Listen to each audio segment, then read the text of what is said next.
গত কয়েকদিনে বৃষ্টি ও উজানের ঢলে বাড়ে উত্তরের সব নদ নদীর পানি। প্লাবিত হয় নিম্নাঞ্চল, দুর্ভোগে পড়েন স্থানীয়রা।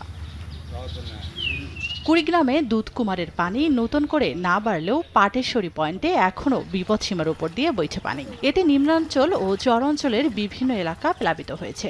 204 হেক্টর ফসলি জমি ডুবে থাকায় দিশেহারা কৃষক। পানি উঠছে, আমার চলাচল অসুবিধে।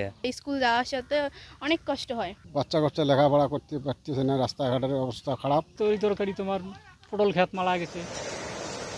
সোমবার ভারতের গজলডোবা ব্যারেজের সব জলকপাট খুলে দেওয়ায় দ্বিতীয় দফায় পানি বাড়তে শুরু করে তিস্তার বাংলাদেশ অংশে। তবে সকাল থেকে রংপুরে তিস্তার পানি বিপদসীমার নিচে দিয়ে প্রবাহিত হচ্ছে বলে জানান পানি উন্নয়ন বোর্ড। উজানের ঢলে প্লাবন থেকে বাঁচতে তিস্তা মহাপরিকল্পনা বাস্তবায়নের দাবি স্থানীয়দের।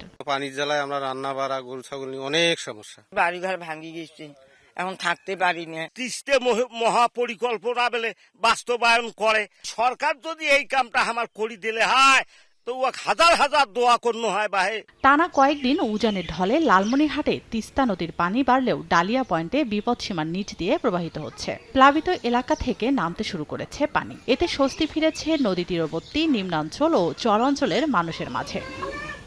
তানজিনা তাসনিম, সময় সংবাদ।